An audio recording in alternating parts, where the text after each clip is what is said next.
So today's mantra is no one can fail who seeks the truth.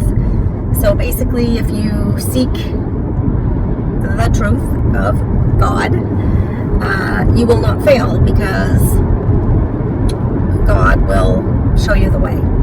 And I'd like to believe that's true because I definitely put a lot of faith in that, and I'd like to find the truth for sure.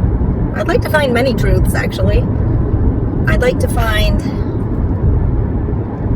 I guess I'd like to find happiness is where it should end up. So I'd like to be guided towards happiness. I don't know what that means. I don't know what it means as far as relationships. I don't know what it means as far as living environment or career. And I guess it doesn't really matter as long as the outcome is happiness. I can't predict the future. We can't predict the future. All I ask is to feel good.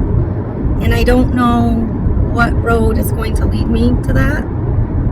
I oftentimes think I took a wrong path because I'm not necessarily in a place I want to be, like physically, I guess.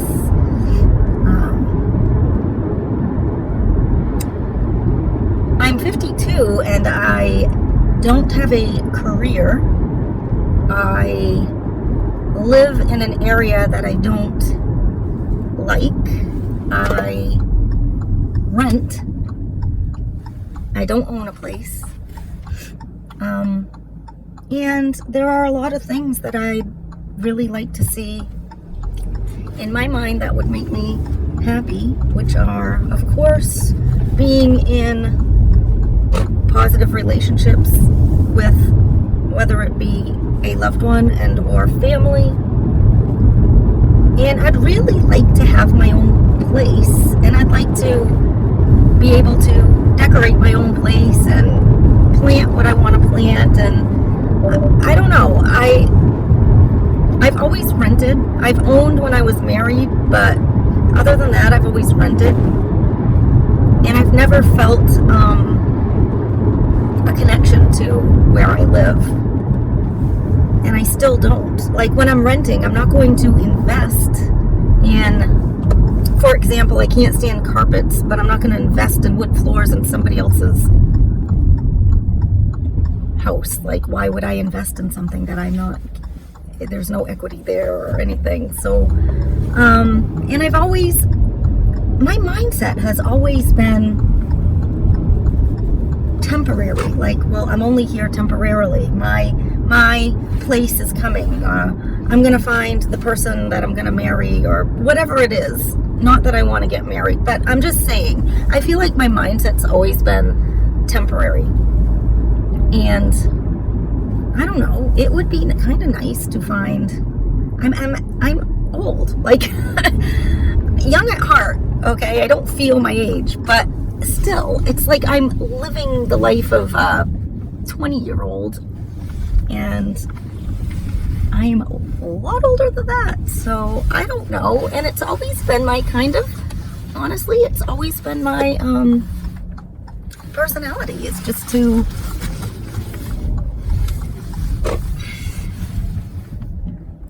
I don't know how to say it, non-committal in some ways. I haven't like felt comfortable to settle. Like, I don't know.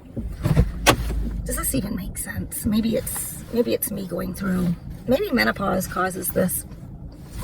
It's not a midlife crisis, it's a late life crisis, I guess. I don't know. I don't even know what I'm talking about. I'm just spewing. I'm just talking. I'm just venting. It is what it is. It's dark, rainy, cold, ugh, yuck, and I have to go into Boerville, and I did find like a remote job that looked really cool that I should really apply for. And part of my problem is I think it's fear of change in a lot of ways. I just said, I know I said I'm non-committal, but also like it's this, is it fear of change or fear of rejection? So I find that I don't apply to a lot of things because I tell myself I'm not qualified. So why bother? Because I have applied to many places and it's a lot of work. It's a lot of work to put in to tailor a resume and a cover letter to not hear anything back. So you put quite a bit of investment in, and half the time you don't even get oh, sorry, you're not qualified. Like, you hear nothing. That's the way it is these days. So I know I should apply for it, but I keep telling myself, you'll never, it won't work. And those are very, I know that's very negative and I shouldn't be doing that. I get it. And if I was gonna come in here and preach positivity, I'd say, well, you'll never know unless you try, right? Action. You got to take some action. But I don't know. I don't always feel that way. Sometimes it's like,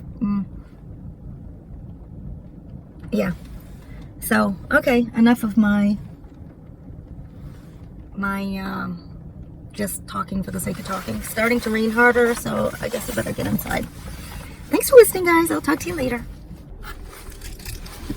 Hello. Before I forget, I wanted to show you something. This, yeah, it's called Unreal. It is dark chocolate and coconut, and it is delicious. And it makes for a perfect snack because it's small. There's no sugar, gluten-free, whatever. It's all natural, blah, blah, blah.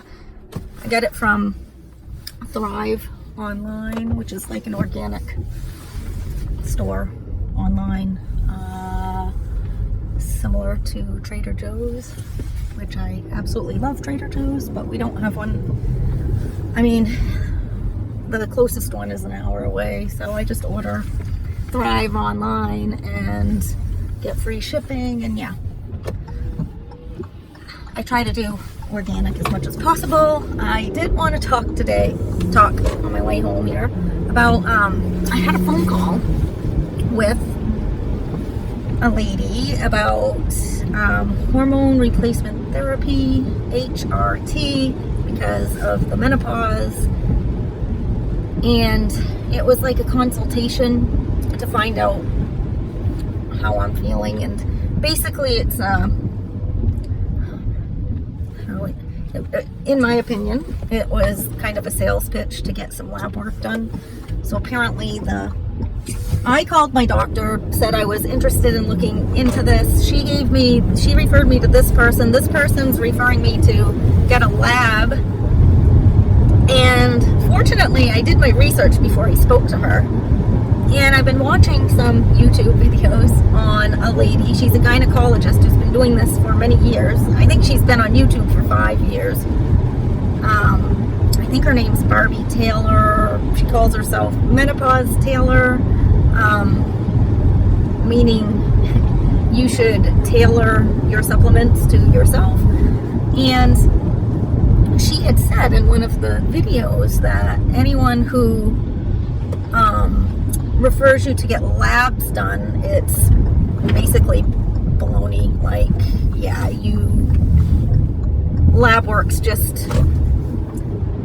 apparently lab work's just an expense that really isn't necessary, because from what she says, your estrogen should be like 0, and I don't know exactly all the technicalities of it, but basically said you don't need lab work. So I really said to this woman, well, what good is lab work going to do? Like, you don't have my normal amount, so how would you know if I'm deficient or low or high? Like, are you going by the average, or are you you can't go by what I was before this all happened. So I just want to know the point, because insurance doesn't cover these tests, and these tests are like a couple $100, and it's a saliva test, and I'm thinking, what? A saliva test? Like, what the heck is that really going to tell you?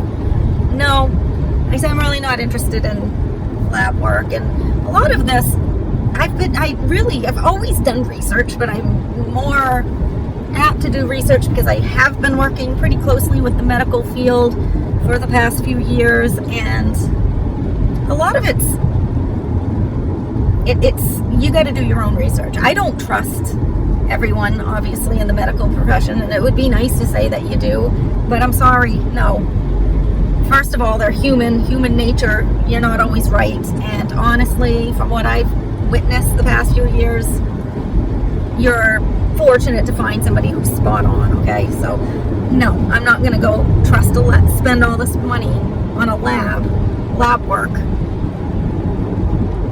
To do what? To tell me what? So then I was just asking the different types of therapies, and there's a lot to it.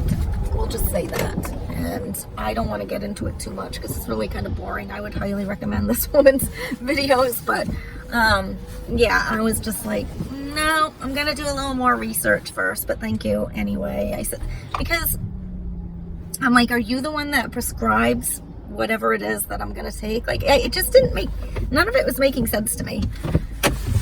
And it still really doesn't, because she was saying insurance doesn't cover hormone replacement therapy, or maybe it covers certain types, and it's like, what the heck? So I just said, I don't want to go by a lab result. I want to listen to my body. Like, I know I'm having hot flashes. I know things that are happening to me. And I guess I just need to research what helps those with little side effects. And I know there are certain supplements that help with osteoporosis, breast cancer, Alzheimer's, all these things you can get when you age. And apparently hormone replacement therapy can either help these things or hinder these things depending on when you start taking them. And it's very scientific and really just more than I feel like describing. But I do just want to say, do your research, consult many people. And I'm not saying go on YouTube or Google or whatever, because you never know with that stuff. But one thing I do like about YouTube and Google, you can poke around and you can find some good information. I mean, take it for what it's worth, but the doctors will say don't do that. But I'm thinking, well, I'm just talking to you. Who's to say I can trust you as this one doctor I'm talking to? No, I want to hear from other doctors, like more than one opinion. So I didn't get a good vibe. I mean, she was very nice and everything, and she kind of said she agreed you don't necessarily have to depend on labs, but she really wasn't offering it. I felt like as soon as I said I didn't want to get the lab work done, she kind of shut off. Like, the conversation kind of went null and void. So my guess is she is really there just to get these labs, and then I don't know who prescribes what, if that's back to my doctor or what the heck. So I'm confused, and it's a little annoying. But all right, I'm gonna head inside. It's cold and rainy, and I have a phone call tonight, a video call that I am kind of, well, I don't want to say looking forward to. Yes, looking forward to. I hope it goes well. And I'll let you know tomorrow. Have a good night.